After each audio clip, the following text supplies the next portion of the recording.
محب ما بيرسمش حد عايش، محب بيرسم بس ميتين. والحكاية الأولى حكاية فرحة. فرحة ده اسمها بنت ميتة فتحت على محب باب، فتح عليه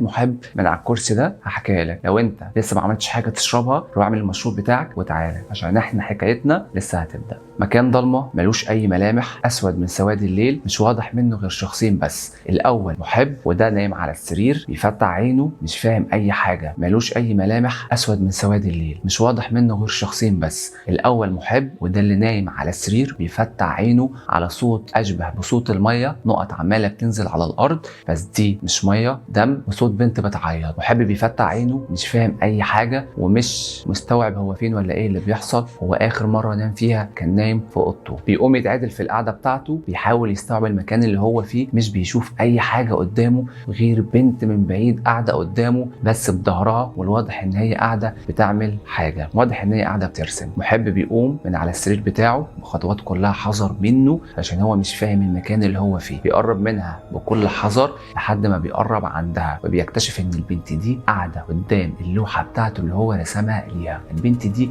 شعرها اسود من سواد الليل بيلمع وطويل لحد الارض، بس بيسقط مع كل حركه منها، وهو بيسقط بينزل دم. محب اول ما بيقرب منها بنت بتوقف رسم، بتوقف بكا، الدم اللي بينزل على الارض بيقف، هو نفسه ما بيبقاش سامع لا صوت نفسه ولا صوت نفسها ولا صوت اي حد، وكانه الزمن اتوقف بيهم. والبنت من غير اي مقدمات بتبص لمحب اللي بيتفاجئ وبيتخض من منظرها، بتنزل دم من كل حته في وشها ومن شعرها وحتى جسمها من تحت الهدوم، عمال الدم يوسع ويطلع منه. بتمسك ايد محب وفي لحظه واحده بتقوم مصرخه في وشه جامد. محب هنا بيقوم من النوم كله عرق وروح قاعده بتلحس في عرقه. روح دي القطه بتاعته، هو مسميها روح عشان هو اوقات كتير بيحس انها اكتر من روح. ركزوا في كلامي، ملامحه بتوحي ان هو مش اول مره يحلم بحاجه زي كده، وفي الحقيقه هو ما كانش بيحلم، هو ده مش مجرد حلم. ايديها كانت معلمه في ايده بس هو ما خدش باله. في اللحظه دي مرات ابوه كانت واقفه عند الباب لانه هي دخلت على صوت صريخه اللي كان بيصرخه وهو نايم. اول ما شافته ردت فعلها انه هي واضح انه هي كمان عارفه ان هو مش اول مره يحلم بالكوابيس دي، لانه كانت اول حاجه قالتها له ان قلت لك يا ابني تعالى نروح نشوف شيخ يشوف مالك. قال لها رحنا وما حصلش اي حاجه، ورحنا لاكتر من شيخ كمان. قالت له طب دكتور؟ قال لها برضه رحنا لدكاتره كتير ومفيش اي حاجه كانت بتحصل، انا اتاقلمت على كده وبقيت كويس. قالت له براحتك، انا جاي اقول لك ان اصحابك نازلين زن من الصبح على التليفون بتاعي، انا مش فاهمه انت ليه تديهم الرقم بتاعي، انا هلاقيها من العايشين ولا من الميتين؟ محب بيقوم يتعدل في القعده بتاعته، بيمسك الموبايل بتاعه بيكلم صحابه، بيبعت لهم فويس نوت بيقول لهم ان هو خلال ساعه هيكون موجود معاهم في الجامعه. بيفتح دولابه عادي جدا، بياخد الهدوم بتاعته وبيروح عند الحمام علشان ياخد الشاور بتاعه. بس هو خارج من اوضته ما خدش باله ان اللوحه بتاعته اللي هو راسمها لفرحه ومغلفها علشان ياخدها المعرض بتنزل دم.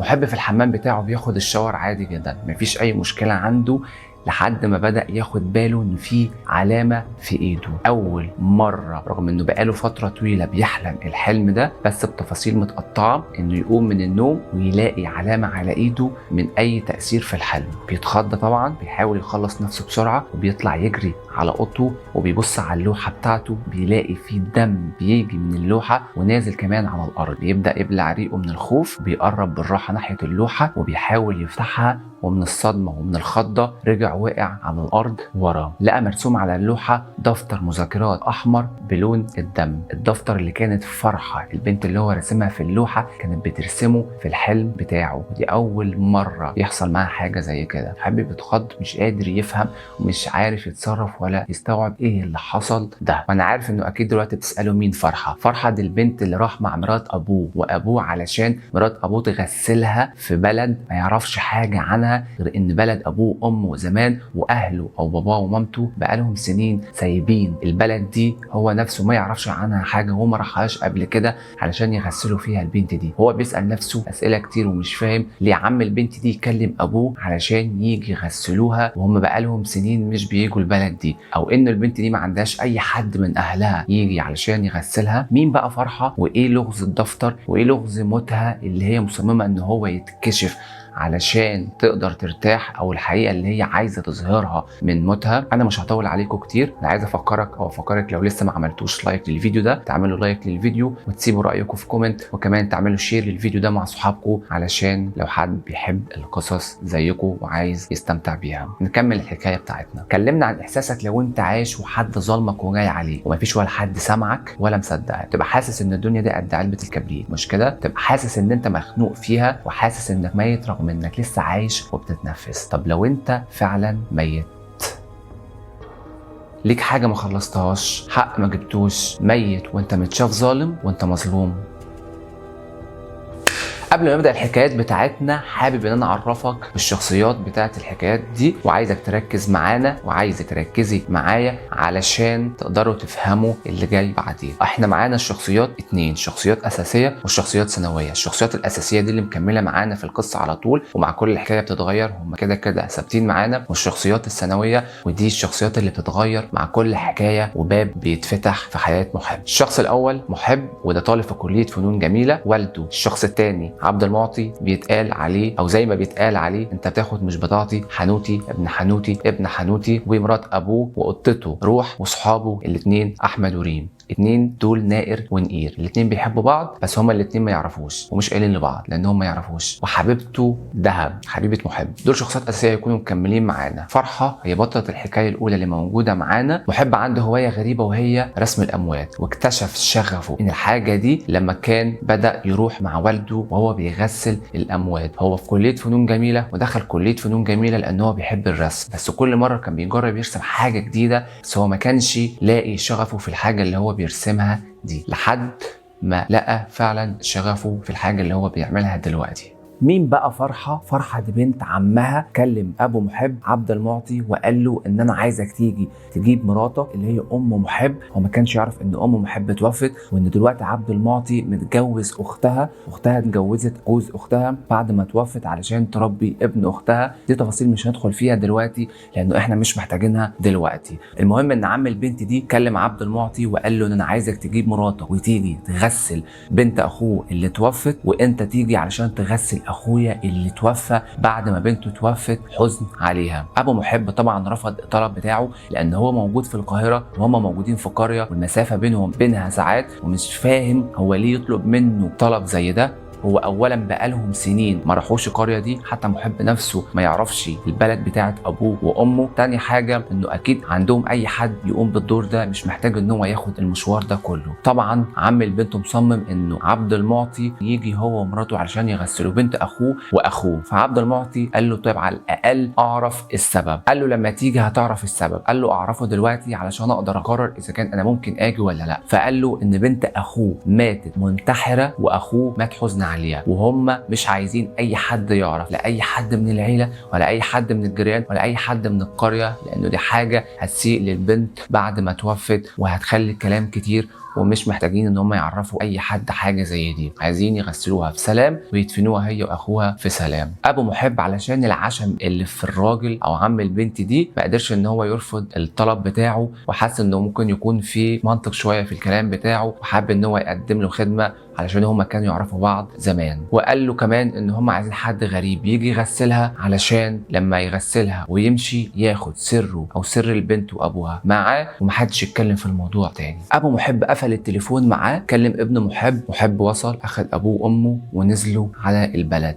اول ما وصلوا هناك الجو كان مشحون، الشارع نفسه كئيب، البيت كئيب، الناس بتبص لبعضها بطريقه وكانه الناس فيها حاجه من جواها. انت اول ما تدخل الشارع او المكان المكان او البيت بتاعهم تحس بضيق تنفس. محب اول ما نزل من العربيه بتاعته شاف بنت جميله قوي بتبص من البلكونه بتاعه البيت اللي هم داخلينه، بس البنت دي كانت ماسكه حاجه وحضناها وكانت عماله بتعيط. محب ركز معاها شويه لحد ما عم البنت قطعه وقال له هتستنى عندك كتير، تعالى اقعد جوه. محب دخل قعد. المفروض ان والده دلوقتي بيغسل ابو البنت ومرات ابوه بتغسل البنت. محب وهو بيتكلم معاهم وشاف صوره البنت متعلقه على الحيطه، فبيتكلم معاهم وبيحاول يعرف ايه اللي حصل، بس عم البنت غامض قوي وامها غريبه جدا في قعدتها، لكنها حتى مش عندها نفس انها تتكلم ولا تقول اي حاجه، مفيش اي حد حتى ان هو يكون بيساندهم او موجود معاهم. ابو محب خلص دوره وخلص الامانه اللي معاه وخرج قاعد يتكلم معاهم شويه، وهم بيتكلموا مع بعض اخد باله ان هم بيتكلموا عن البنت اللي في البرواز اللي قدامه، وهو اصلا لسه شايفها في البلكونه فوق، ولسه ان هو هيتكلم علشان يقول لهم بس دي اللي هو شافها في البلكونه فوق. مرات ابوه خرجت من جوه مش على بعضها، مش قادره تقف ومش قادره تمسك نفسها، واضح ان هي كانت بتعيط، وقالت لجوزها يلا انا خلصت الامانه بتاعتي. وحتى من قبل ما يقول لها طب نقعد او تقعدي تريحي نفسك، خرجت بره وراحت دخلت العربيه بتاعتهم على طول. ابو محب خد ابن محب وراحوا قعدوا، طبعا بعد ما سلموا على الراجل وودعوه ومشوا على طول في طريقهم. ابو محب في العربيه بيسالها بيقول لها البنت السبب انه يعني البنت مثلا نهايتها مش كويسه ولا حاجه، قعدت تعيط وقالت له لا. قال لها طب ايه السبب؟ قالت له انا ما شفتش حد ميت بالبراءه اللي انا شفتها في البنت دي، البنت دي ما ماتتش منتحره. هنا محب فرمل العربيه وقف وحاول يسالها عن مواصفات البنت دي، يمكن هو يكون غلطان في حاجه. فقالت له انت عرفت منين؟ هنا طبعا كان بيتكلم على البنت اللي شافها في البلكونه واقفه، مش على اللي كانت موجوده في البرواز. حاول يسال مرات ابوه ان اذا كان شافت معاه البنت اللي كانت واقفه في البلكونه، فقالت له لا. سال باباه برضو قال له لا، وهنا اتاكد ان كان في حاجه مش مفهوم قوي بالنسبه له، فقال لهم ان هو بيتكلم على البنت اللي شافها في البرواز اللي كان متعلق. محب وصل البيت، دخل اوضته، اترمى على سريره وفضل متنح شويه للسقف قدامه لحد ما غرق في النوم. ودي كانت اول مره محب ينام فيها بعمق او يغرق في النوم بالشكل ده، وهنا كانت اول مره فيها محب يحلم بالبنت دي. ما كانتش بنفس التفاصيل المكتمله في الحلم اللي حكيته في اول الحكايه، ولكن كان بيحلم الحلم ده بتفاصيل متقطعه، ومن يومها وهو بدا يحلم الحلم ده كل يوم بس بتفاصيل ناقصه، واوقات كان بيحلم الحلم بالمتشقلب لحد